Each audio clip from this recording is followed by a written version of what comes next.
Hello and welcome to another Win Daily Show. My name is Michael Raziel. This is the Win Daily Show, and I have my incredible co-host Sia Najad with me. Sia, how you doing today, buddy?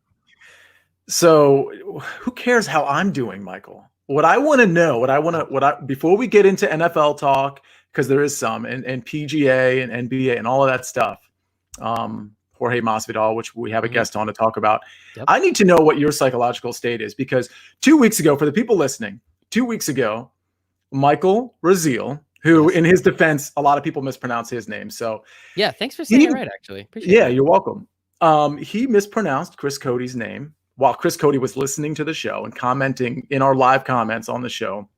And long story short, a couple things happened, including one of your friends or your relatives throwing you under the bus a little bit. And now you have to do a grid of death punishment, which Chris Cody did have to do, but is going to have you do it for him. Yes. And that grid of death punishment is watching the entire Fast and the Furious franchise, all 9, basically all in a row within a 48-hour period, which you have calculated and reduced to basically a 24-hour period. Correct. Do I have that right? You are 100% right on all of it. Correct. Thank you. So here finally comes my question before, again, we get into sports and the NFL and PGA and all that stuff. My question is, how is your psychological state? Because it's almost like a week ago, you would have been kind of excited about it. Like, oh, this is kind of a cool, fun thing to do. But now that we're just like, I don't know, 72 hours away from this actually going down, are you kind of regretting, signing up for this? Because it kind of was thrust upon you. You kind of accepted it. And now here we are. You actually have to do it. Yes, the heat of the moment definitely took over. Let me just say that I got all juiced up. I was excited. We have Chris Cody watching us, Mr. Coat, as I like to call him. So I definitely let the moment take over a little bit. I won't lie there. It is kind of weird. Today I was kind of, just doing my work, doing my stuff, where we have some cool stuff going on over on at Win Daily, which we'll talk about in a second. And so I started actually looking at the counter. I was like, oh, wait a second. Like, it's a lot of Fast and the Furious. I was like, what am I going to do this weekend? I was like, okay, this is what I'm doing Saturday. What am I doing Sunday? Oh, wait, I know exactly what I'm doing Sunday. I'm sitting down in front of a TV from about 8:30 until probably about 2 o'clock in the morning. And I think, my math might have been a little off as well, because that is if we just straight play one after another. That's not if I just like get up and like go get food or go to the bathroom or any of that. It's I just put the run times next to each other and just was like, oh, it's only like 18 hours.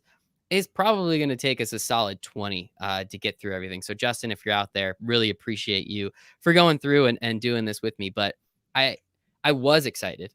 So I'll tell you, Michael, I'm more curious now to see what happens.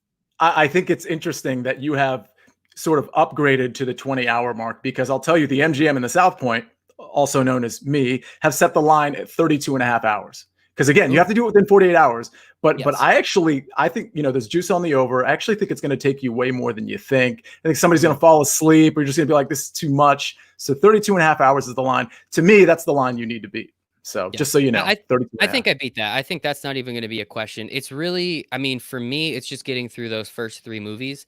After that, they just turn into superhero movies. So it's hysterical. And I think they're amazing. Those first 3, though, they're a little too legitimate, trying to steal VCRs and playing Tokyo Drift and, whatever. So little Bow Wow is going to make an appearance. Excited about that. But yeah, man, we're going to rock. We're going to roll. We're going to see what happens. And I'm excited. No, I'm not. I'm not excited, but I'm curious to see if I can do it. And I think I can, and I will put my mind and my body to the test. Again, Taco Bell, Wendy's, anybody out there listening, we are looking for sponsors for this 20-ish hour live stream. So anybody out there, I'm in it to win it, and we're ready to go. So I'm excited. I'll leave you with this thought before we transition. Chris Cody has a wife and a beautiful daughter, and he probably, frankly, just doesn't have the time to watch this entire franchise. So you are really taking a burden off of his hands. So if that makes you maybe sleep easier at night these next few days, then I just wanted to inform you that is something you are doing, a very good thing for a very good person. I'm helping out a good man who I may have slandered in the past, and I think I think this might make me. I'm really just crossing my fingers this gets me on the Levitard show. So if anybody out there else is listening, I'll just actually call into the Levitard show and be like, "Hey, I did this," Chris Cody told me to do it, and hopefully they just hang out with me for about 10 minutes that Monday. So we'll see what happens, man. We'll definitely see what happens. It's fun. You know what's really funny about that statement? So I've been angling to get on the Le Batard show for a few years now, for actual legitimate sports reasons. And if anybody knows the Le Batard show, it's like that's not why you get on the show. So if between you and me, if there was anybody to actually get on that show, it would be you because of what you're doing on Sunday, as opposed to me and my wealth of knowledge that I can spill out onto the Dan Le Batard radio airwaves. But here we are. I will be able to spill out the wealth of knowledge of 9 Fast and the Furious movies drilled into my brain over the span of about 20 hours. So I think, tomato, tomato at that point. There aren't any live sports here, so I don't think we have to worry too much about it. But there is always stuff going on. Of course, we get to talk about some NFL today. Of course, we get to talk about the PGA and how bad Sia feels for one of his picks. But I'm sure that means he has an 80-1 right in his back pocket, or it looks like 100-1 in his back pocket, which we're excited about. And we actually have Jim Thomson coming on. I know we've said his name many, many times, and that's always because he's supposed to come on, but then he's never able to come on. So we're going to be talking about some LOL. So anybody out there listening, definitely want to stick around for that. We're also going to be talking some MMA, which is going to be a lot of fun. We have some pretty cool fights coming up this weekend, which we're very excited about as well. So I'm ready. But first, Michael, we got to talk about the promotional deal that Win Daily is doing. I mean, because it's absurd. It is. Go. So one you thing I've got it. Me and Fast and the Furious, we will take this over. There's nothing like family. And here at Fast and the Furious, here at the Win Daily Sports, we're very excited. We're trying to help a lot of people out here. We understand sport. We haven't charged anybody since sports have been gone. Obviously, we've been doing a lot of LOL. So shout out to Jim and Ty and Naldo. We've had some CSGO. Shout out Ghost over there. We've been doing a lot of stuff, making a lot of people money. KBO, someone hit for 10K in KBO because of Ghost help the other day. So shout out to our incredible community member over there. But we are having sports come back. And for the first month, we wanted to give everybody a treat. We've seen what some of these other sites are going to start charging when everything comes back. And we thought, you know what? I know The Last Dance was like a month, 2 months, maybe 8 months ago. Nobody really knows, but Michael Jordan's the GOAT. We want to be the GOAT in this industry, in the DFS industry, in the fantasy sports industry, in the sports betting industry. So for the first month back, it is 23 cents. Just a month. So pay for a month. You get us for 23 cents. If you don't like it, shoot, cancel after that. But I find it very hard to believe you're not going to like us. So it's 23 cents. You get all of the Discord that Sia and I are going to be talking about constantly, as we always do. You get all of our projection models, which we put a lot of time, effort, energy, and money into, which I'm very excited to get people in front of. Obviously, all the articles, obviously, all the one-on-one help. So for 23 cents, I am very confident we will make you that money back very quickly, just on simulation games. One of our new writers over here, Brian Tullock, just won 25 cents on a simulation game and said, you know what? I'm going to put that money right back into Win Daily Sports. So we appreciate the hell out of him as well. But yes, thank you for that, CSO. The code is 23 if you're at checkout, or you can go to windailysports.com/23. It'll bring you right there. Sign up for a month. You get it for 23 cents for the first month. And then it's $20 a month after that. You get everything. And I promise you, well, I guess technically I can't promise you, but I'm very confident that on Sia's bets alone, you will make all the money for the year back, and then you won't have anything to worry about. So thank you for that, Sia. I appreciate you reminding me.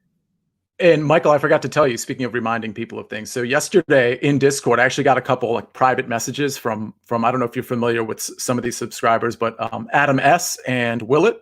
And they actually complimented us both on the show and how much they like it. So Discord isn't only good for, the subscribers and information, but it's actually good for my ego as well. So anyway, I forgot to tell you. So there you go.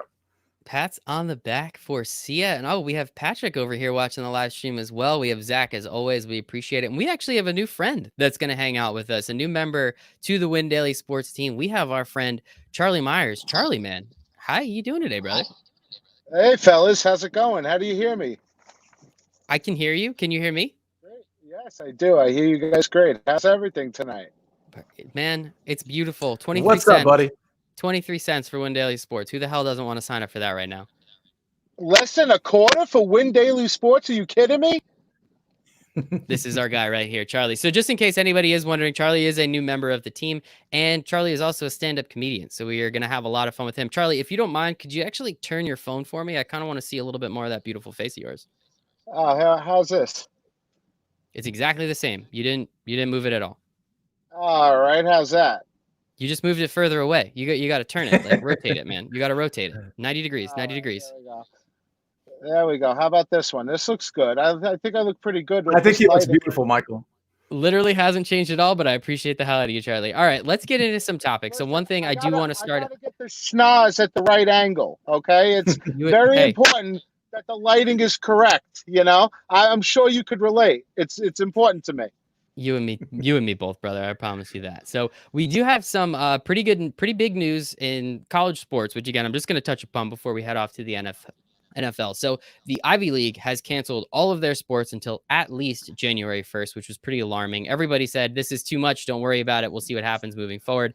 It was obviously not too much because we're already starting to see a lot of these major conferences start to move forward with it. So we have the Big Ten that is going to play an only Big Ten schedule. We have the ACC, which is presumed to only be playing an ACC schedule, and the Pac-12 is right behind them. And once we get 3 out of those 5, it's going to be very difficult for the SEC and the Big 12, who cares about them really, to do anything like this. So, Sia, I'll start off with you. Do you think, Charlie's gone. All right, bye, Charlie. Do you think this is going to do anything in terms of the NFL or affect anything of the NFL moving forward? Impact on NFL is literally 0%. So, but as far as college football is concerned, a friend of mine, we nicknamed Nuke. He's actually a big fan of the show and really good guy. He's in one of my fantasy football leagues. But long story short, we were talking about the impact of this, this whole thing. And the reality is, to me, it's not a huge impact. I understand for March Madness, they were sort of the precursor to everybody else canceling. But I really think that was just more the Ivy League is going to take more of a stance on these issues because they have less to lose. I mean, we know how much the Big Ten schools or the SEC schools or even the Pac-12 schools, ACC, have to lose on college football, not just for their college football program, but for all the other programs that college football literally pays for. So when the Ivy League cancels, their football season, knowing the lack of revenue in that regard, I just don't see it being a huge deal, frankly, at least as it relates to college football. No, and I completely understand that. I do think I think it's a precursor, if anything. I think something's going to happen. Something's going to have to happen. It's starting to get a little alarming. Charlie, man, what are you doing? You're he's gone now. I don't think Charlie can hang out with us anymore. We're going to have to figure out something else there, but appreciate you, Charlie. He is a comedian, so we got to give him that. Michael, can I tell you, that was just like 5 seconds of Charlie, and let's table it to the next show. But I already freaking love the guy. Like, I was something about his, that comedic sort of tone and inflection. Oh my God. I was I was engulfed in it. I was going to forget what the show was about. He looks like he's going to be real fun. And apparently he's not just a comedian. Obviously he knows a ton about NFL. He's going to be writing for us. Is that right? Yep. He's going to be on the team over here for NFL. It's going to have a nice comedic twist to it. He's even probably going to have his own show where him and one of his comedian friends go on and talk, but they have to figure out the technology first. And if we can't figure out the technology, we can't really do too much there. So Charlie, we appreciate you. If you come back, probably just not even going to let you back in. So it is what it is. So we'll move on, I guess, to the a little bit more NFL news, some real NFL news. That one was just, I guess, football news. I'm a huge football fan. I don't care who's playing. I'll watch Maction. I'll watch the Fun Belt. I don't care. If we can bet on it, if we can have a good time, I'm freaking in. So I think that is going to be very interesting moving forward, see what happens. But some NFL news. Raheem Mostert came out, I think, or his agent came out yesterday. Maybe it was today, and days don't really matter anymore. And he asked for a trade. And you know what the internet did? The internet laughed at him because they know Kyle Shanahan does not give a shit who his running back is. He is just going to do whatever he needs to do to make sure that they run the ball. And it doesn't matter who's there. They're just going to run the ball anyway. So Sia, talk to me a little bit about Raheem Mostert. Do you think this is going to do you think he's going to get traded? Do you think he's going to get more money? What do you think is going to happen? If the Niners want to be nice, they can pay him just a little bit more money. Yeah. I mean, this is a classic case of what happens to an NFL running back, particularly one that doesn't get drafted high. So he was essentially a special teamer, but he rose to the occasion as a running back as of last year. Mm-hmm. And then, or I should say 2 years ago, really, where you could tell he was going to have an impact. So last year he signed a 3-year deal. He's already 28 years old. That 3-year deal was partially predicated on him being a special teamer and a running back, and just the fact that, he wasn't drafted high. So he's essentially making less than $3 million a year. He has no opportunity to cash in after this contract, because once this contract is up, he's knocking on the door of 30. And, there's really, outside of maybe Adrian Peterson or Ricky Williams when he came back, there's really very few running backs that have an impact at, 31 and older. So if I understand where Raheem Mostert is coming from, I think he's the best quarterback with the 49ers. I know Tevin Coleman is there, McKinnon is there, Breida was there, but I actually think Mostert is the best running back there. And they want to make him happy and maybe just restructure his deal and pay him instead of, 2.75 million a year, maybe pay him like 3.25 just to make the guy happy, then I think that would be a nice gesture. But typically clubs don't want to set that precedent that, when somebody, cries for more money, then, we're just going to appease them, because then that has a domino effect, obviously. But exactly. I just feel bad. I just feel bad for Mostert. Ultimately, he's 28 and he's stuck in a deal that isn't very good. And just from a career standpoint, he's not going to make a lot of money, even though the guy had 10 touchdowns last year and he averaged 5.6 yards a carry. I mean, don't get me wrong. Most running backs in San Francisco average, 5 yards per carry or more, including Breida averaged over 5 yards a carry last year. But, I respect the guy for wanting to cash in a little bit. The reality is, if they trade him to a team that needs a running back, he'd probably be in a better situation financially. Yeah, and I think it's really funny because he came out and he's like, he wants to make Tevin Coleman money. And I looked up what Tevin Coleman's making. It's like a couple $1 million more. So it's not like he's not like he's asking for the world. He's not like he's asking for like Ezekiel Elliott or what Alvin Kamara is going to get paid, or Christian McCaffrey. He's just like, can you guys just give me like $2 million more if you don't mind? And like, I don't know the San Francisco 49ers cap off the top of my head, but it's not like the dude's asking for a lot. So I don't think it's that big of a deal. I do think, I think you're right. I don't think they want to set the precedent. And I also think they literally do not care. Whoever you put back there, it's the blocking, it's the scheme. It does not matter who the running back is. They will get it done. Alfred Morris was the rushing title winner in Kyle Shanahan's offense, if I'm not mistaken. And then where did he go? He did absolutely nothing the rest of his career. So I'm sure injuries had a little bit to do with that. And Robert Griffin III getting hurt there. I got him in before you did. Ha ha ha ha ha ha. I got him in before you did. Damn it. Yeah, we got you. But I don't think it matters. I think they're either going to say, no, you're going to get this much, or we'll trade you. And I don't think it matters. I really don't think it matters to Kyle Shanahan. Whoever's there, they're just the hell out of him. Fantasy, though, that's where it might matter. Alfred Morris is the best example you could have possibly given. 7th round pick out of FAU. Typically, running backs that are in the 7th round, or really anybody in the 7th round, really doesn't have a good shot at making the 53-man roster. Morris did, and with RG3 and the run pass option, the zone read, he flourished for a couple of years, actually. And then, as you know, he went to Dallas. Really, it wasn't injuries that slowed him down. It was just being out of Kyle Shanahan's system, because he was slow anyway. You can't say a guy that was as slow as Alfred Morris got slowed down by anything other than him just being slow. So good for Alfred Morris. I mean, he cashed in. Yeah. He got, probably 6 years out of the league. I think he's basically going to retire this year. I don't think anybody's signing him, but that's great because he gets his pension and all this. Like, this is, if you are in a Kyle Shanahan system, you're basically good to go. You have built-in longevity, because whether you're a receiver or a quarterback or whatever position you play from a skill position standpoint, you're going to flourish as long as he gives you the opportunity. And Mostert flourished because he got the opportunity. But the problem now is he's 28 and now he's like, give me money. And Kyle's like, no, I'll just put in McKinnon. I'll just put in Tevin, or just some other random that I pick up, just like my dad did, just like Mike did with the Broncos. Because, when Terrell Davis left, it was just a bunch of like Orlandis Gary and just a combination of just like random guys that were just, getting 5 yards a clip. And that's the thing. I mean, nothing against Mostert. I am all for players making literally as much money as they can. So I respect him and what he's doing and how he's doing it. Again, it's not like he's asking for $10 million a year. He's literally asking for like another $1.5 million a year. And I think if they meet him in the middle, he'll be happy about that, right? Like an extra $750K, not too bad. You're not going to get angry with that over the next 2 years or anything. But I don't think it matters. I don't think they care. And I think it's, they'll bring in, Alfred Morris, a dude like that. Bring Alfred Morris back. How about that? There we go. I mean, there's a reason he's 28 and didn't have a breakout year until this year. Like, I'm sorry. It's like, you don't revolutionize your game that far into it. That's not really commonplace unless we're doing something we're not supposed to. So we'll see what happens. Shout out to Raheem Mostert. I hope he does well. I hope he makes some money, and I hope he does good for himself and his family. So let's move on to maybe, I guess, we're going to have to call him yours and my favorite player, I think, this season. I draft him number 1 overall in all my fantasy drafts. He's going to be in every DFS lineup. Denzel Mims comes out talking about Philadelphia. Do you want to say it, or do you want me to say it? How do you want to do this? You say it. Okay, so Denzel Mims was basically asked about Philly. I got to admit, I don't really know the context. I don't know if they were talking about, hey, do you wish Philly had drafted you, or something like that.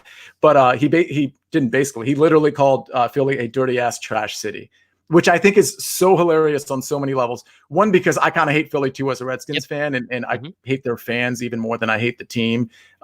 They're fans, not the people in the city. There's a difference there, by the No, way. there's not. When I, There is no, not. well, maybe there isn't. But when I go to 0% FedEx difference. Field, and like I have to worry about like 10 Philly fans like beating me up because they're just mad at life, then we have a problem with a fan base here. Yeah. But the fact that Mims as a rookie had the temerity to just like roll that line out and basically if Mims is ever on the trade block, I mean, Philly's obviously out. That's not going to be a trade option. So, man. I hope so. And I'm just quickly looking up their schedule. It does not. Nope. Man, it would have been so sweet if they got to play each other this year. But no, I thought it was hysterical. Yeah, I think that was the context. Like, oh, did you want to go to Philadelphia because we all know that they were wide receiver needy? Denzel Mims went in the second round to the Jets, so pretty high in the second round, top 10, 15 picks, whatever they ended up being. And yeah, no, he was not about it. He's like, nah, I'm very, very grateful I did not have to go to Philadelphia, that dirty ass, trash ass city. And shoot, I'll say it too. Philadelphia's the worst. Been there many, many times. Have like one friend that lives there, and if it wasn't for her, I would literally never be there. So it is what it is. But I respect Denzel Mims coming out, and now he has an entire fan base that will probably, I assume they'll have to play each other within the next couple of years, and he will have batteries thrown at him. So I just want him to know that, and I'll be a human shield because I respect him that much. And if you want to throw batteries at Michael via Twitter, metaphorical batteries, it's at Michael Raziel 1. So he basically just put down your whole city. So please send all hate tweets do it again. and hate mail to Michael. I'll do it again. That's totally fine with me, man. I believe me. I've been there enough times to know the fan base is no different than the city. They're all terrible, awful human beings, and I'm going to stand behind it. So any of our Are you just trying to get clicks? Are you just trying to get clicks? Is that what's going on here? Everybody says it. See, I'm not the first person to say this. Right. I will say I say it too. I'm just trying to make you the bad guy. I appreciate it. It's fine. I will say this. I respect the hell out of Philadelphia, all Philadelphia fans, because I have never met a single bandwagon Philadelphia fan, whether that's a Sixers fan, an Eagles fan, a Phillies fan, a Flyers fan. They are 100% for their city, and I respect that. But that does not mean that I like you, and it does not mean that I like anything about your city. So at least I give you some respect, I guess. Can we put that in the tweets too with those batteries? I don't know. We'll see what happens. So a couple other things from the NFL. So the NFL, I guess, how do I want to say this? I think they're trying to stay, let's see if this word resonates with you, Sia. I think they're trying to stay woke. The NFL is trying to do everything they can for public perception to be like, yeah, we're doing everything we can. And they're like, yeah, no, you can't possibly swap jerseys at the end of the game. That's just like, we can't let anybody get that close to each other after a game. And all the players came out and are like, what the hell are you talking about? So linemen can literally just stand like 6 inches apart, staring at each other, breathing in each other's faces. But after the game, like they can't possibly like go up, shake each other's hand and swap jerseys. So I don't know. See, is this the NFL just trying a little too hard to, I guess, be in the public, correct in the public eye, I guess? I don't know. Well, I mean, I think one of the words you're searching for outside of woke is just optics. And yes. As a Mets fan, I should know that one too. Thank you. Right. Yeah, this is bad. I mean, it's, again, it's all about optics. It's obviously a useless measure that they're taking, but I guess maybe they don't like they're imagining the look of players swapping jerseys after the game and having that on camera, and somebody on Twitter is going to be like, I can't believe they're doing that, because by the way, that happens, and then other people on Twitter are going to criticize that, and then they're going to be like, well, yeah, why are they even playing the game in the first place? And then you're going to have like 20,000 people hate tweeting the NFL. So they're trying to I think it's stupid, but they're just trying to get all the excess stuff just out of the way. So it's just football. I think ultimately that's what they're trying to do. And I think this is probably one measure of about 100 that we're going to see or hear about until the NFL season starts. Fingers crossed. Just stupid shit. Nothing. It doesn't matter. I mean, if you're okay with them, again, linemen being that close to each other, the whole point is that you're not supposed to breathe on each other. That's why we have to wear masks, right? That's the whole point. You're probably not going to make them wear masks during game. So you're probably just going to let them breathe on each other. You can't really say like, oh, a lineman has to like come out every play or something. That way the blah, blah, blah, science. That doesn't make any sense. So I don't know, man. It's ridiculous. Again, the optics of it, they're looking a little too woke in my opinion. So we will see what happens there. So one more NFL topic before we move on to your favorite part of the discussion, or at least one of your favorite parts of the discussion, is the PGA. So Madden Actually, I have two more. I'm going to add something to the notes right now while I'm explaining this part. So Madden actually came out and said they have their 21 rookie QB ratings for the upcoming 21 season for Madden 2021. They have Joe Burrow at a 76. They have Tua at a 73. Jordan Love at a 71. They think he is 2 points worse than Tua, so clearly they did not watch football last year. Justin Herbert is at a 70. Again, only 3 points worse than Tua. They clearly did not watch football last year. Jalen Hurts coming out at a 68 with 86 speed. Then we have Jacob Eason over in the Colts, over at the Colts. So we'll wait for him till next year. And Jake Fromm talking about, elite white people or something. We'll get to that one in a second too. But I guess I got to ask, from a fantasy standpoint, I mean, are any of these guys punt plays for you? Is this something that you're going to be paying attention to? I know the ratings don't really matter to us when it comes to fantasy, but it's just a fun reason to start to talk about quarterbacks, in my opinion. So how do you feel about the ratings, and how do you feel about any of these guys for your season long or even some DFS potential? So ratings wise, I actually think these are kind of I'm so sorry. Go. Mr. Chris Cody just came in to talk to us for a second.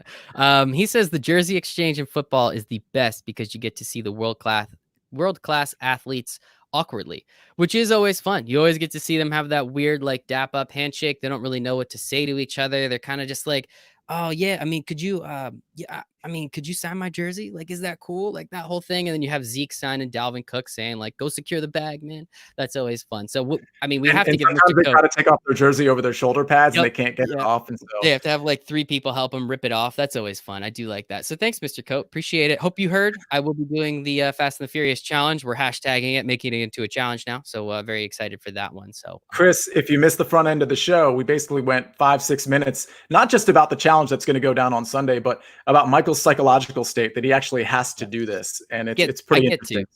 Get to. There's no have to. There's a get to. I do. Everything's a get to in my life. I changed that, man. I'm all positive and shit. Anyway, let's go back. Thanks, Chris. We appreciate you hopping back in. Let's go back to Madden for a second. All right. I'm very sorry. I don't remember my question, but I know you knew the answer because you're really good. No, so you were talking about the ratings, right? So as far as Madden ratings, I mean, I'm a big Madden guy too. I'll be honest. Among the many things I've been doing lately, Madden has sort of taken a back seat. But I actually think these rankings are pretty good. I mean, I don't have the actual like specific metrics isolated. I would have Jordan Love way below Justin Herbert. And for the record, I don't even like Justin Herbert. Yes. Jordan Love's not a good quarterback, okay? He's not going to be good in the NFL. I'm not trying to be a jerk here. Like, he made it to the NFL. He probably should have been like a 4th-round pick or maybe a late 3rd-round pick, in my opinion. And that's very good, okay? Jordan Love was pretty good in college and probably belongs as a 3rd string in the NFL. But I'm telling you, this guy is not an NFL quarterback. Jalen Hurts, 68. That one's interesting. I mean, Jalen Hurts, I feel like, is an interesting case study because the idea that Carson Wentz might get injured like sooner rather than later is kind of a real thing. I mean, I guess you could say that about a lot of quarterbacks, but specifically Carson Wentz. So I actually could see, I don't know that Jalen Hurts would be incorporated as the QB2 right away. Mm-hmm. I think actually he's probably going to start off as the 3rd string and the Eagles are going to carry 3 quarterbacks, at least for maybe the whole season, like kind of the Ravens did last year, actually. Mm-hmm. But yeah, I think Hurts is interesting from a fantasy standpoint if Wentz were to go down, because they would completely reformat the offense and they would use those legs and that 86 speed to actually maybe he'd eat up yards kind of like a Josh Allen. In fact, he could be like a Josh Allen type quarterback. I don't think that's super far-fetched, especially if you consider how much I like Josh Allen, which obviously, as people know, isn't very much. So, no, but from a DFS and fantasy standpoint, I don't like any of these guys for obvious reasons. We don't even need to go over. Most of them aren't even going to play this year. And if they do, it'll be in an experimental phase after their team is already, basically out of the playoffs. But Joe Burrow is interesting from a DFS standpoint because he does have so many weapons with T. Higgins and AJ Green and, the Tyler Boyd. They've got, Joe Ross is there. Yep, so, and then of course Mixon, who's going to catch a lot of passes. So given the right matchup, I mean, if I just take a peek at Cincinnati's schedule, they got the Chargers. Chargers defense is pretty good. And then they Cleveland, Philly. But then week 4, they play Jacksonville. That could be an interesting DFS play because by then he might be like more acclimated to the playbook and have his legs under him, so to speak. And then honestly, their schedule is kind of tough, I got to admit. But Once you get past the bye and past Pittsburgh, then they've got the Redskins, the New York Giants, the Miami Dolphins, the Dallas Cowboys, Cowboys don't have an elite defense. Mm-hmm. So that's 4 games in a row after their bye that you could conceivably play him in DFS, or in a 2 QB league, you could play him as your second quarterback and probably be just fine. Because again, by then he'll probably be slinging it around, and that defense isn't very good. So much like the Giants, and a lot of people like the Giants quarterback, they're going to be playing from behind third and fourth quarters, and they're going to need to sling the ball. So, guys like Daniel Jones, I kind of like for that reason. So I got to say the same about Burrow, especially late in the season. I was going to say the exact same thing. I think it's one of those things. If it's a 2 QB league, obviously you have to snag up 2 QBs. And if he just goes a little bit later than most, I think you're going to be fine with him as your second quarterback. I think obviously you're going to need a backup in every league. So if it comes down to it, I wouldn't be angry if Joe Burrow was my backup. Not ecstatic, but definitely not angry. And I do agree with you. I think after a few weeks, after getting him acclimated, I don't think he's going to be rostered by everybody for those first 8 weeks, especially depending on how big your league is. If it's 8, you're a loser and you should be in a 10-team league. But if it's a 10 or a 12-team league, I think he might be. But you still have the chance to play the waiver wire a little bit. You still have the chance to kind of look ahead, as you were saying, with Jacksonville, with that stretch of the Giants, Miami Dolphins, depending who your quarterback is, depending when that bye week is. I don't think Joe Burrow is the worst possible quarterback to have. And I do think, again, with those first few weeks, and as we've been saying with pretty much all these rookies, because there's going to be barely any offseason, it looks like, because there's going to be 2 preseason games, because most of these teams are probably going to punt the preseason anyway. I don't want anything to do with Joe Burrow those first few weeks. The Jacksonville game, maybe, but I would probably even wait till after then. So he's probably going to be out there. You can probably pick him up as a free agent, as a waiver wire pickup. You can just go with it. You can roll with it. And you can just snag him then. And I think that's when you're going to be able to, utilize him. So he's the only one, though. Everyone else, totally useless. I would say Jalen Hurts in best ball, if it's like super, super deep and super late, you might get a week or 2 out of him that are pretty solid. But that's about it for these rookie quarterbacks, in my opinion. Yeah, agree. And let me just say one other thing. I'm just, now that Cam Newton is on the Patriots and we know Jameis is on New Orleans, you mentioned Justin Herbert, and I really hate what the Chargers did, because they were in a position to win. They could have grabbed Jameis Winston or Cam Newton or both. Well, actually, it would have been one or the other, obviously. And instead of Justin Herbert taking, whoever they wanted at their, I think it was the 5th pick overall, maybe it was the 6th. And I don't know if people really realize it. People in fantasy, they're always thinking of, offensive weapons. So, you have Eckler and Williams and Keenan Allen, Hunter Henry. But FYI, their defense is completely stacked. I mean, they could have taken anybody they wanted, to just like stack that defense even more, and get Jameis Winston, who, now has LASIK and I don't know, maybe throws less than 30 interceptions, but can definitely sling it to those receivers and that tight end and Eckler. I look at the Chargers schedule and I'm just so disappointed in what they did, because Justin Herbert didn't show me much at Oregon. He had the pedigree, he had the hype going to Oregon, and 2 years ago he was okay. But, just like Jordan Love, he just really was underwhelming, especially his last year. And I just think the Chargers really dropped the ball. And I give that to the GM, but also Anthony Lynn, who was just so invested in Tyrod Taylor for reasons that I really kind of don't understand. So I feel like the Chargers really kind of missed out here. And I only say that because Justin Herbert reminds me, Justin Herbert's not seeing the field this year. And if he does, he's going to be completely lost. He's a project at best. Yeah. So I completely agree. If they could have, also, let's never forget the Bears traded a 4th round pick for Nick Foles rather than just waiting for Cam Newton or Andy Dalton or Jameis Winston. I just wanted to throw that in there for our Bears fans, but I totally agree. You could have just got Jameis Winston. You're much higher on Cam than I am, but it's a great argument. But Jameis Winston's 25, man. 25, going to be 26. I mean, if he can, it's not like he didn't figure it out either. He threw a lot of interceptions. Okay, hopefully you could coach that out of him potentially. Some of those other numbers come down, but hopefully the win totals go up. You can have 8 years of Jameis Winston. That's really not inconceivable at that point. So right now you're locked into Justin Herbert for at least 4 more. So we'll see what happens there. But I agree with you. I think the Chargers could have done a lot better, could have utilized that defense and not just let everyone go. And Mike Williams probably would have appreciated the hell out of Jameis Winston just throwing the ball as far as possible, him getting his 2 catches for 80 yards and everybody calling it a day. So, that's probably something Mike Williams is a little disappointed about. So and that's why we're going to see a lot of disappointed Mike Evans and Chris Godwin owners, fantasy owners, because those guys aren't going to get the jump balls that Jameis was giving them for two reasons. One is because Tom Brady doesn't do that, and two, because Tampa Bay is not going to be trailing in the third and fourth quarter thanks to Jameis Winston interceptions in the first and second quarter. So, I know those are big names and people want to get them early because they're, a hot commodity and they're still young. And if you watch Mike Evans' workout videos lately on, whatever social media platform, looks pretty good and all that stuff. But I just don't see them getting near the production they got last year. So I feel like we're going to have a lot of that's I'll let other people take those guys is my point. And from a fantasy 100%. standpoint. 100%. I'm going to give that to everybody else. So we do have our good friend Jim, who's going to be on here in a second. Just one more topic. So I'm sorry, we're going to probably have to just do golf a little bit later, and it's just going to be a late night you and me kind of thing, which I'm not too angry about. But last thing, I'm sure you saw it today. Aaron Jones was not ranked in some top 10 article, and the internet went ablaze.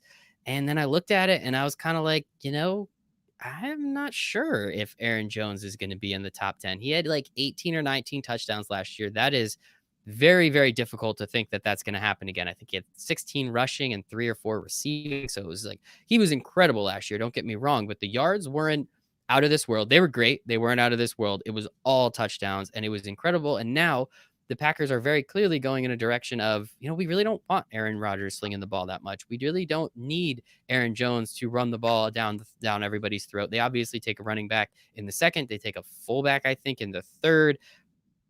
Do you think, just quickly, Aaron Jones is a top 10 running back? You're talking top 10 fantasy running back, right? Correct. Yeah, fantasy. I don't care about real life. Because I didn't see the poll. I just saw that Aaron Jones was trending. So you're letting me know right now. That's literally all I saw too, pretty much. Yeah. So the answer is no. I don't think he's a top 10 fantasy running back. I think they're going to use AJ Dillon enough and Williams enough to chip away. And obviously the touchdown regression is coming. I just don't. First of all, I think regression is coming across the board for Green Bay because their stats don't really measure up to their win total. So I think it's going to be kind of a weird season for Green Bay. I think we're going to see, I've mentioned this before, I think we're going to see a very disgruntled Aaron Rodgers by the middle of the season because I don't think things will be clicking as much. I like Devontae Adams. I don't like Aaron Jones. So I'll let somebody else grab Aaron Jones. Fantasy-wise, no, I don't think he's a top 10 running back. I had him last year. He was great for me. The opportunity was pretty good, even though I was frustrated because I thought Williams got way too many touches and he wasn't very good. So I didn't really understand that. But at the end of the day, no, I'll definitely find 10 running backs ahead of Aaron Jones. I think I agree with you. And that's why I just brought it up there for a second. But that was fun. The internet is a funny place. We can get a lot of content from it, just making fun of it, really. And that's kind of what we have done today so far for about 35 minutes. So let's bring in our good friend, big time Timmy Jim. Jim, what's going on, buddy? 23 cents. Let's go. 23 cents. Are you kidding me? 23 cents. You know what? What's better than that though is the fact that I got what is this right here? This is 25 cents. 1 quarter. That's one. First basically free month of Win Daily. You know what? Here's another. Bring your friend. You know what? You got 10 quarters, bring 10 friends. I got 3 right here. You know what? Let's go. I'm ready. Let's go. We got it. Let's go. Jim is going to be mailing. Make sure to comment on the Periscope or the YouTube with your address. Jim will be sending you those quarters right there, right for you. So we appreciate you there, Jim. So we brought on Jim. We got him finally. It took a lot of wrangling. I had to throw a couple ropes. I had to pull him tight. I needed to see his help, but we got him here. We're going to be talking some LOL. We're going to be talking about UFC Fight Mother effing Island, which I'm very excited about. And as I said before, Jim's already given away some quarters. So Jim, I'll let dealer's choice. Do you want to talk about LOL first, or do you want to talk about UFC first? I'd like to give away, and this isn't even 23 cents. I want to give away my 3 favorite picks for Fight Island in Abu Dhabi. Let's go. Go. All right. Talk to me, Jim. So we're on Fight Island. It turns out it's not really an island. There's like a whole kind of internet conspiracy around it, but it's going to be fun. It's going to be a blast. And I respect the hell out of Dana White. So talk to me. Who are your top 3? I need some bets and I need some DFS plays for this weekend coming up on Saturday. All right. I got you. Well, here is one of my, I'm going to start it off with just a massive value play that for some reason that nobody's talking about right now. And that's Andrade. She is amazing. She's absolutely absurd. She comes out. They call her Thug for a reason. You know, that's her crazy nickname. But like, she's on DraftKings, and it's she's 7,000. Like, who does that? Why is DraftKings doing that? I don't get it. And I'm sorry, Naman Nunes is the Thug. I'm so sorry there, but she is good. She's 7,200, and she is going to come out on DraftKings, and she has already beaten Naman Nunes, and she put up over 100 DraftKings points. Why is she 7,200? I don't get it. That's my favorite number one value play right there. And you know what? I'll even be happy to throw some money on that one for sure. Number two. Wait. More or less than 25 cents? Definitely way more than 25. Okay, I'll buy that sure. a lot more, subscriptions there with her for sure. And hopefully it pays off, but UFC, we've seen a lot of crazy stuff recently. And of course, Fight Island, everyone's going to be amped up. Everyone's going to be going hard. And they're probably just as excited as we are too to be there. But I mean, I feel like that for me is one of my better ones. Leading into that one, my number 2 play, not my number 3 play. You see what I did there? My number 2 play is Jan versus Aldo. Aldo's not there anymore. He's getting older. He's been beaten up over and over and over again. And I do not see him coming out here and doing exactly what he should do. And this is a title fight. This is because Cejudo randomly retired after his last victory. You're looking at somebody like Aldo, who's going into a title fight with his last 2 fights being losses, decision losses. Yeah, the 2 before that were, TKOs, but how do you get a title fight with 2 losses in a row? Your most recent fights were losses. So, you got Peter Yan. He's going nuts, man. He's got 1 loss in his career here. He's 14-1. He's constantly going out there KOing people, man. Just 1, 2, done. It's crazy, and I think he's going to do that to Aldo for sure. And I think he's going to easily get you well over 100 points, and that to me should be set in stone there. I feel like Peter Yan's my lock. He's my lock button. I might have if I do 10 lineups, I might have 1, maybe 2 Aldo just in case, because we know that anything can happen in UFC, and you don't want to be giving away your quarters, but you know what it is, what it is. And my number 3 favorite play is Usman. I get it. It's the main event though, but you have to target the main event. You have to target all title fights here. I'm going to be real with every single one of you guys. There is 13 fights on this card. That's a lot of fights. That's the most fights we've seen on one card. And there's been people that have been ruled out due to, testing positive and everything like that, but they've replaced them. So they have a consistent 13 cards, but 13 fights. But here we go. See what I did there? But Usman is a machine. He is by far one of the best fighters I think I've ever seen. A lot of people hate him because of his attitude and his demeanor and the way he responds to people. But I don't know why. He's 8,900 on DraftKings. Let me explain something to you here really quick. He has put up like minimal 120, 130 points, DraftKings points. And his last, 4 out of his last 5 wins or something like that. He is a machine. When he wins, even if it's by decision, he's over 100 DraftKings points. So I feel like you're getting a fight because Gilbert Burns. If this was Gilbert Burns, I already had it down, and I was taking Burns. I love Burns. The way he came out his last fight, he's ready. He's ready for a title shot. He deserves it. And I just feel like Usman's Masvidal is nothing to him. He's the number. Okay, I can't say nothing because the number 3 contender is, he's a great fighter, but he's not the number 1 contender, which is Burns. And I think that Usman is. I think Usman's going to take him out by the 3rd round. He's going to catch him with a hard, clean, either right uppercut or a right hook, and he's just going to knock him out, and it's just going to be game over to end the night. But the thing is, I do want to say is you want to make sure that you focus on these 5-round fights. I'm using a lot of numbers here, but you know what? Do you know what makes 5 if you add 2 and 3 together? 2 and 3? You know what 2 and I 3 know. makes? I It's do. less than a quarter, and you know what that means? You only have to pay 23 cents to talk to Jim on Discord. How does that sound? That sounds pretty great, doesn't it? All the time, and I'm there all the time, and Literally I'm all the time.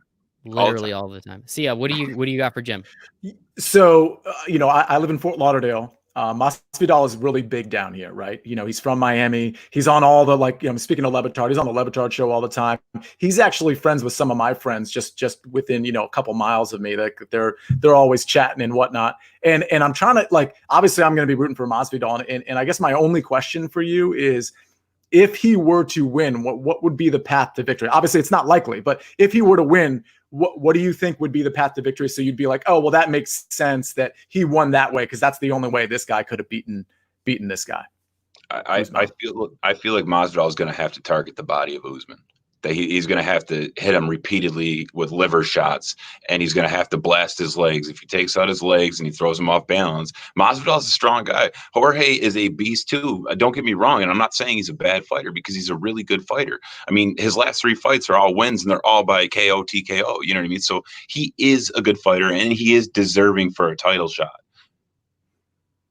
But I feel like Burns deserved it first, and unfortunately for him, with everything with COVID-19 and everything, but I think his path to victory would be lower leg kicks, not even higher thigh, but lower leg kicks, maybe to the side of the calf or the inside lower leg for Usman, and Usman's going to stumble. He's going to, because he leans on his right leg, I believe it is, really heavy. If he takes that out and he catches him with a clean uppercut or anything along that nature and catches him on the chin pretty hard, I think he can get him. Either that or it just turns into a massive bloodbath. I mean, both these guys got heart too. They both love what they do. And I can also see this going 5 rounds, but if it goes 5 rounds, you are going to see so many significant strikes. It is going to be ridiculous. If this fight goes 5 rounds, I could almost guarantee that you're going to need both of these guys in your lineup. I'm not saying I'm going to do that a lot because I frown upon that, but look at the Gaethje-Ferguson fight. Okay, that was a slugfest till the end, until I believe it was the end of 4th, beginning of 5th, something like that, Ferguson was TKO'd out. But still, Ferguson was in the winning DFS lineup. And that wasn't even a full 5 rounds. And I feel like these guys are going to go at it just as hard, if not even harder. How much, because Masvidal is coming in so late to this process, and I think it was only announced, last week, if not only a couple days ago at this point, how much do you take into account the fact that he didn't really know what he was getting into until only a couple days ago? Does that make it that much of a heavier favorite for Usman? See, Usman knew he was going to fight, and I'm pretty sure Masvidal knew he was going to fight. Okay. Eventually, I don't think he thought that soon, but you're coming in on short notice. He was probably expecting to watch this fight on pay-per-view or on TV, and next thing you know, he's in it.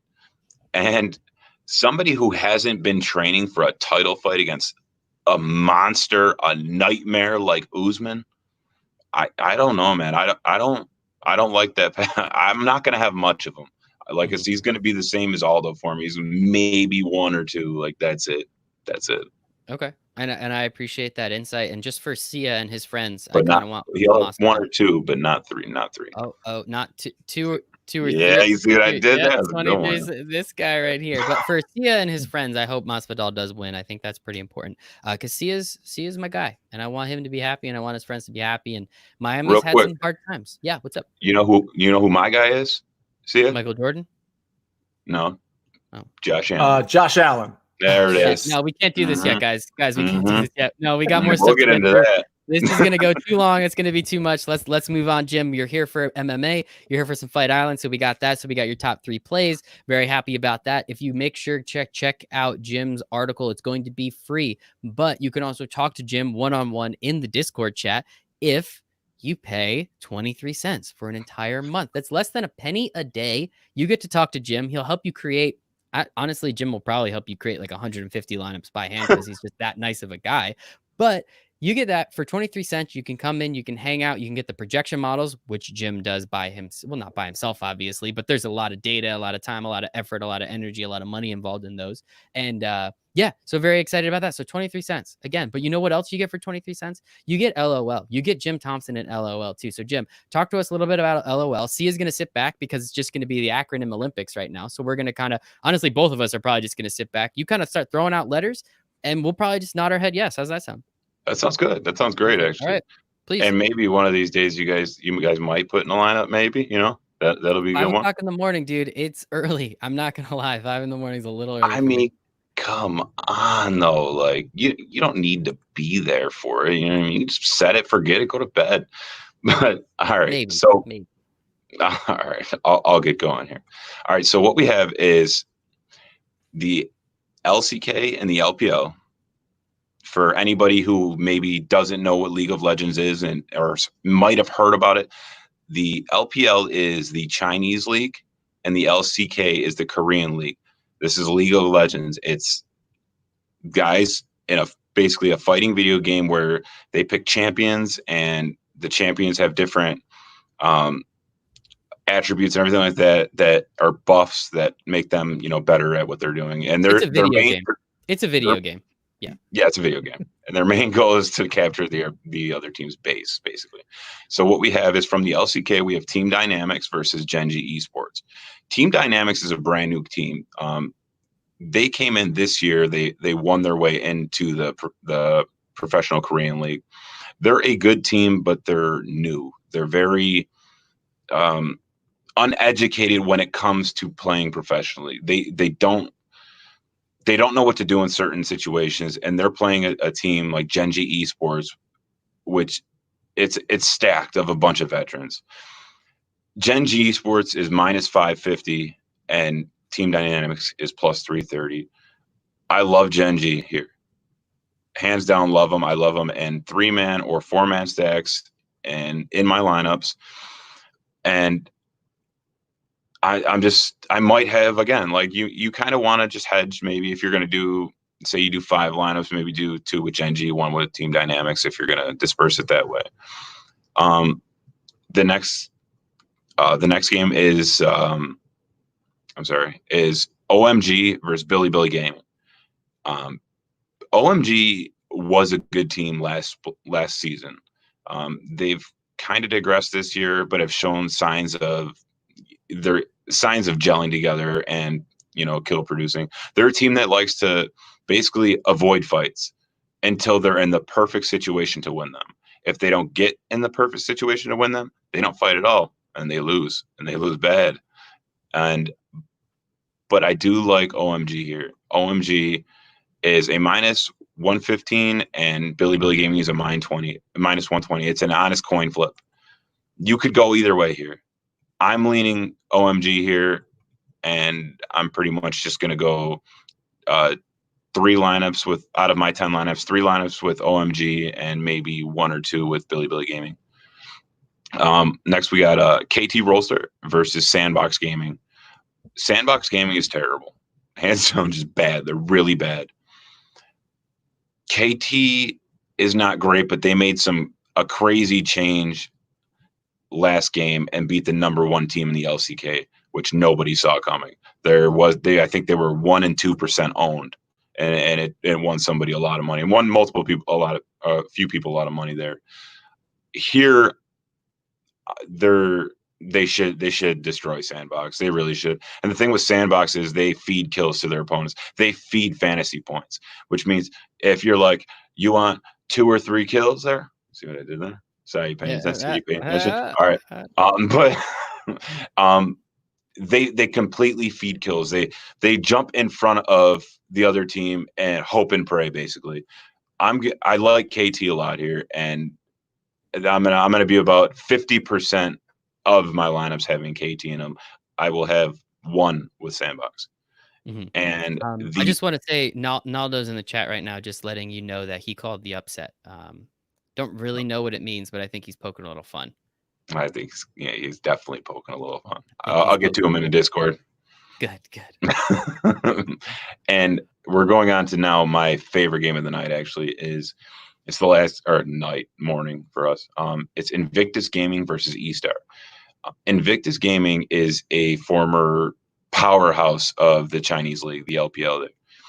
E-Star last year was their first year in the LPL, and they came out on fire. They looked like a team that could compete with everybody and could win and could go to Worlds and do something. And then they just had a massive downfall. And after that, one of their star players left, and he went to a different team in the LPL, and they're just messed up now.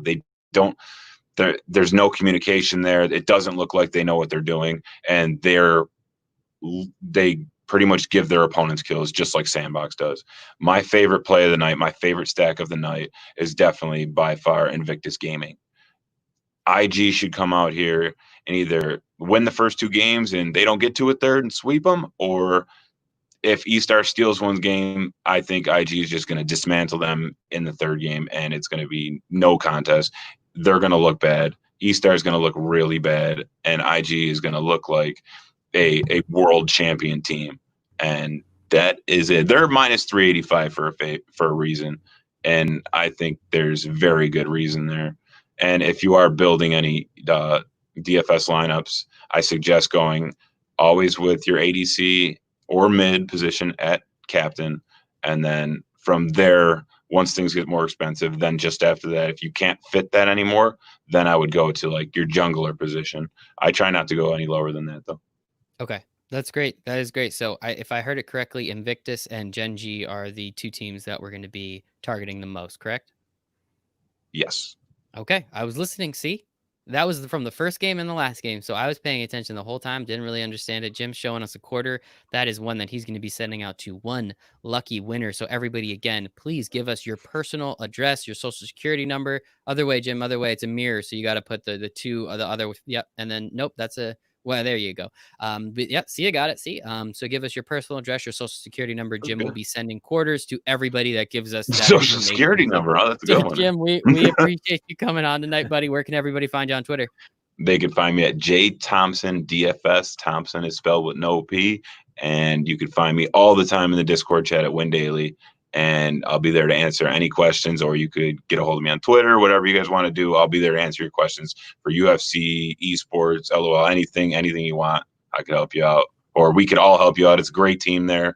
And right now is the time to get in because it is 23 cents. What? I still don't. But we appreciate the hell out of you, Jim. Thank you so much for coming on, buddy. No problem. Have a good one, guys. Have a good night. See you, let's go Josh Allen. And I'm just going to take him out with that. Just leave him with a Josh Allen. I wonder how he feels about me saying Jalen Hurts and Josh Allen are basically the same person. Well, he's listening right now. He's still kind of below. I'm not going to bring him in though, because again, that's going to be a long conversation. He's not happy about it. Oh no, Jim, nobody can see you. Just Sia and I can see you. And you're just giving him the finger. So I just want to verbally let everybody know what's going on there. But we appreciate the hell out of Jim. Yes, you can find him on Twitter, as he said, no P and Thomson. You can find him in the Discord for only 23 cents, which is still free for 3 days, by the way. So just check it out. Then if you're really feeling frisky, have Jim send you that quarter. Get in for 23 cents. Let Sia and Jim make all that money for you. Ghost as well. He's over in Discord at KBO. We hit 10K. One of the community members hit 10K the other day, so we're very grateful for that.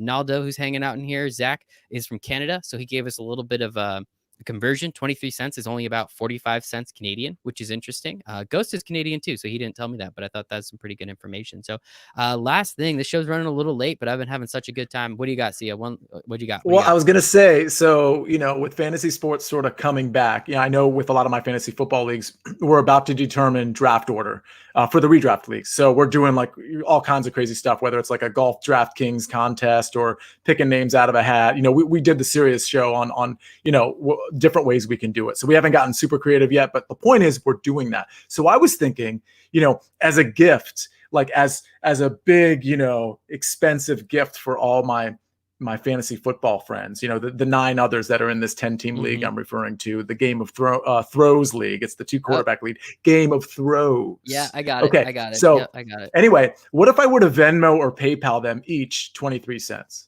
Or like 24 cents, so they have some change after their membership. Give them the extra penny just so they know it's worth and I'll it. just like PayPal or Venmo them 23 cents and be like, sign up. It's free. Boom. Done. And if you don't want to, if you don't want to be there after a month, which you will, then you can just sign off, literally. So anyway, I just that thought just occurred to me, and it's like, all right, maybe I'll gift something very valuable that happens to only be 23 cents right now. You're a good friend, and Zach actually came back, and I guess that's not real conversion. He was making a Michael Jordan joke. 45 was famously Michael Jordan's other number, so that one's on me, Zach. I get it now, but I did not in the beginning, so appreciate the hell out of you there. So last thing we will be talking about, which usually is first, but I'm interested to see how we do this. It's kind of the last part of the day. Sia's still juiced up. He gets to talk a little golf. So we obviously have the Workday Charity Open down in Murfield. I think it's Ohio, if I'm not mistaken. We have the Memorial next week. Tiger Woods is already confirmed. It was kind of confirmed, and then he came out and said, yes, he's in. So I know a lot of people are pretty pissed off already with a lot of their lineups and some of their bets. So maybe people are just kind of, going to throw this one out. We'll see what happens next week. It should be a little more fun with Jack Nicklaus there, if I'm not mistaken. We're going to have a little Tiger Woods. It's going to be a lot of fun, but talk to me, Sia. How are some of your picks doing? How are some of your bets doing? How you feeling so far into this process? So first of all, the news was I mean, we all kind of thought Tiger Woods was going to play, but we didn't know. And when it comes to Tiger Woods, you kind of never know. I mean, you could be 95% sure, but it's Tiger Woods, so you're never 95% sure. So I think it was CBS that broke that news, specifically Kyle Porter. I just want to give a shout out to Kyle and the whole CBS.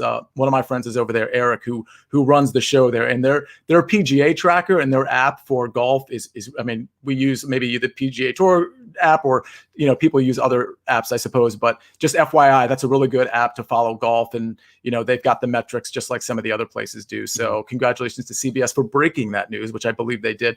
But yeah, today didn't go so well, and it didn't go so well because of one guy. I wouldn't say I was overweight on Joel Damon if you look at my lineups, because, I probably had 30% of him, which is what the industry, in the Millie Maker, he was like 30% owned, I think, or something right under 30%. Yeah, he was like the third chalkiest guy in the Millie Maker. Because he was 7,700, which is a reasonable price, and his off the tee and his approach game were just, the metrics were just off the charts. I don't know if you remember on Tuesday, but I said I really liked him. I even picked him as one of my 6, or like when I narrowed it down, 3 first-round leaders.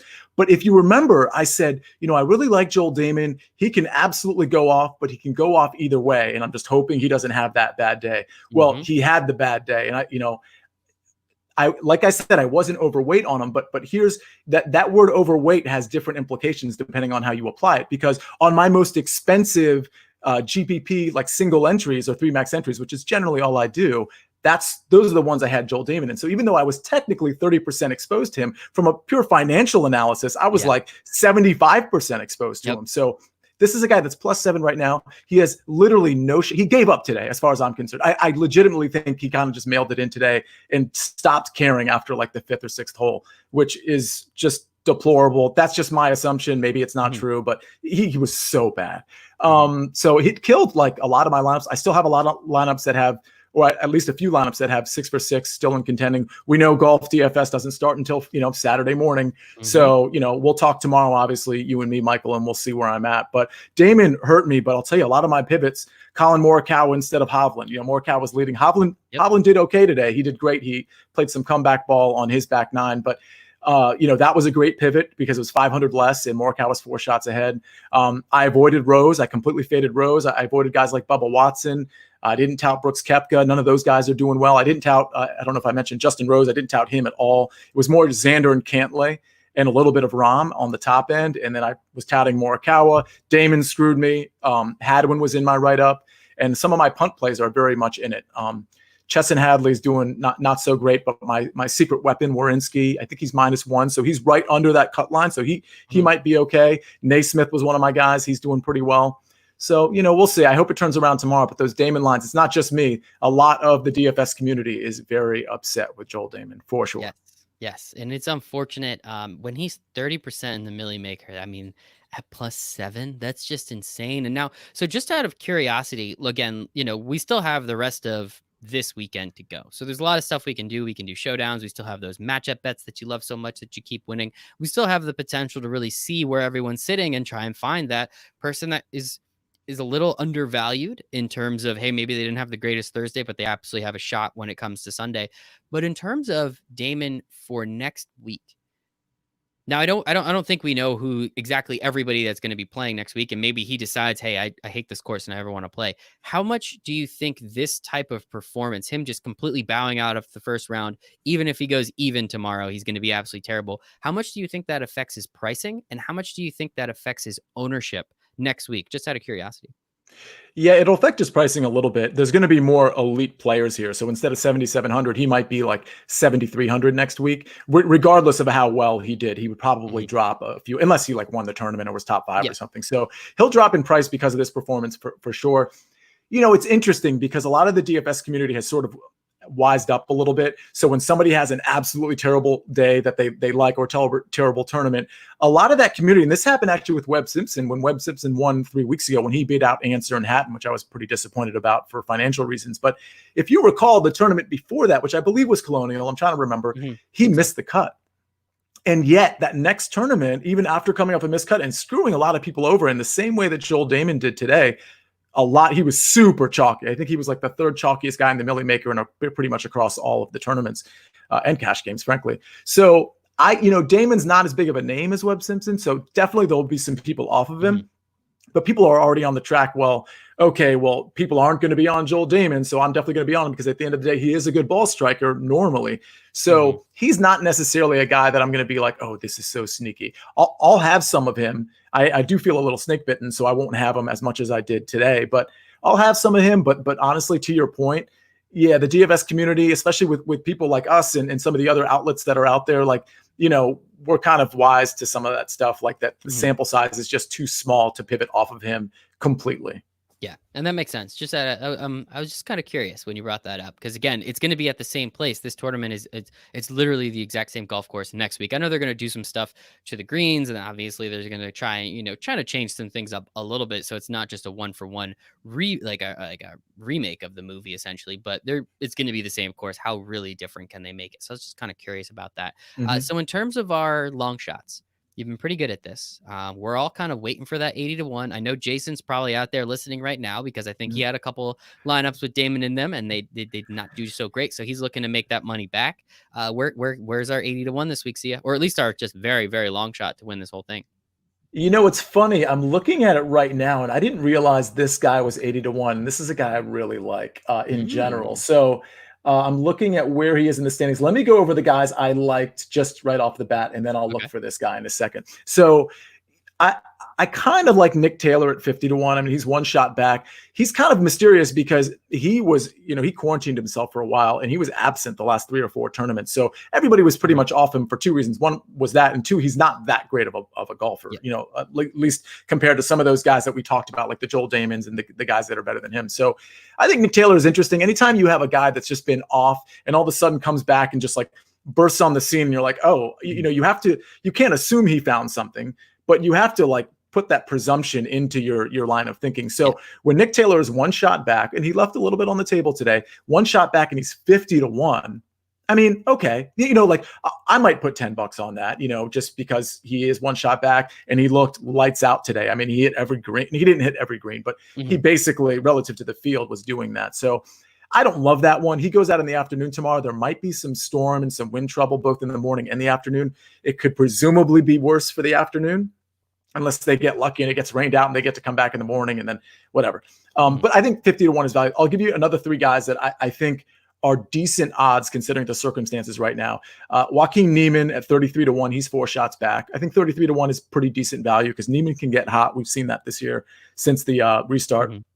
This one's kind of like whatever. It's 100-1, but Peter Malnati was absolutely on fire today. I mean, just on fire. He's one of those guys, like, I don't know, did he find something? Because last tournament, he had a pretty good tournament too. So anytime I see, I'm not saying he's going to win, but anytime I see 100 to 1, I'm like, okay, I have to at least consider that. I mean, if you're just messing around and you want to put $4 on 100 to 1, like, and you happen to maybe have a sweat on Sunday because of it, and you lose, well, that $4 was worth it. So anytime I see 100 to 1 or 80 to 1, yeah, exactly. It's the price of entertainment, the cost of entertainment. So another guy I like that's only 2 shots back, that's in that, again, these are all long shots, that's in that 50 to 1 territory is Aaron Wise. 50 to 1, 2 shots back. He was kind of a hot guy in the DFS world. I got to admit, I didn't have him, but he's been playing pretty well. He's a fit for this course. And again, 2 shots back at 50 to 1. If he can string another couple days together that are decent and he's within a couple shots, not only do you potentially have a sweat Sunday, but Saturday night you can maybe put in some hedge bets with maybe he and 2 other guys are 3 shots away from the rest of the field. So maybe you only have to hedge with 1 or 2 other guys, and all of a sudden you've got a built-in you're making money no matter what, that kind of thing. So but the guy I was looking for who was also 80 to 1 and I can't find him for some reason is Rory Sabatini. I'm looking to see how many shots back he is. And it looks like he's 4 shots back. I don't know. I'm going to have to find it, but I always like to look for an 80 to 1 to please Jason and myself, because and Nick, those have hit. And Nick, I think he's -2 actually, but honestly, I got to double check that. But yeah, 80 to 1. If we have to pick an 80 to 1 shot, I'll go Rory Sabatini. Yes, I think that's just going to be a theme moving forward. Win Daily Sports and this number of 80, there's a lot of connections. We're going to learn a lot more about it come football season. We're working on something absolutely incredible for DFS and for football to bet on the NFL, and it's going to be mind-blowing. So hopefully everybody out there is listening, because just remember that number, 80. Sia is going to give us 80 to 1s, and they're going to win, and Nick's going to give us something with an 80 model, and it's going to be insane. So I'm very, very excited for that. Hey, a couple things. So Discord is already blowing up. I was just looking at it with respect to Showdown tomorrow. So a lot of those people who have Joel Damon, they might be like, okay, what do I do now, kind of thing. And I would tell you that if you have Joel Damon and you have the other 5 guys are in contention, you very much could make money. Like having 5 out of 6 now that it's the cut line is 65 and low. I can't see what you're showing me, but no, I was just showing everybody the Discord. Yeah, it's just the Discord. Okay. People are talking in it right now, so it is fantastic. Sorry about that. No, that's okay. The point is your lineup's not dead if you have Joel Damon and your other 5 guys are doing pretty good or might make the cut. So don't feel like you have to rush to Showdown if you don't normally do it. But a few guys I like in Showdown that were pretty good, Tee to Green, that just didn't really have the putter like really going. And by the way, I don't know what's in Discord. Some of our other writers in Discord, so I haven't really checked what I have with them. But quick look, Corey Connors, Naismith again, Leishman, Sabatini, and Bud Cauley. Justin Thomas I like as well. So that's, I guess, 6 guys right there. And we have at least probably like another 6 to 10 more that we're talking about in the Discord chat. So jump in there. It's only 23 cents to sign up. Literally, it's 23 cents. Jump in Discord, make that money back tomorrow times like 100, because that's actually possible when the subscription is 23 cents. Yeah, it's really not that hard. Times 100, I mean, that's like, like $20, I think. You could literally play the quarter DFS showdowns, and in top 20 those, and you'd literally be making a lot of money. Yeah, you'd be good. You probably pay for this month's subscription and next month's subscription. You get all Sia's help.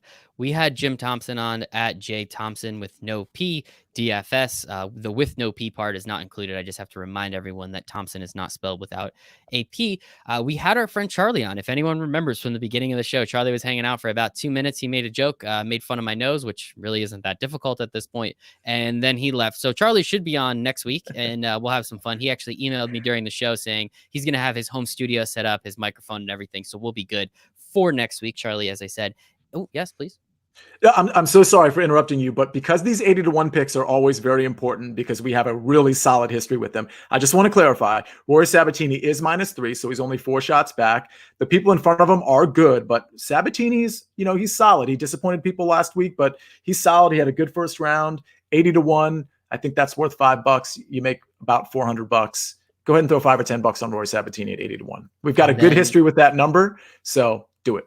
and then take 23 of those cents. If you haven't already, sign up for a Win Daily Sports subscription where you get all the articles and all the articles and cheat sheets are already free, but you're going to get the projection models and you're going to get the Discord where we're having these conversations. Not only is Sia, as he already said, he holds back some of the stuff on here. He gives some great information, and this is the information I use. I'll be honest. Every once in a while, I hop in the golf Discord to see what's going on, but I got the man right here, so I can just make a lineup in front of him. He's cool with it, and we're good to go. So it's good stuff, but he does hold back a couple things, as he should, as a good employee of this great company does. But yes, go to windailysports.com/23. It's a Michael Jordan at the GOAT site with a GOAT price. That's what I wanted to tweet out, but Jason said he doesn't think people know the GOAT, what that means. And I said, that's ridiculous. And I didn't even want to argue it. I was like, okay, Jason, sounds good.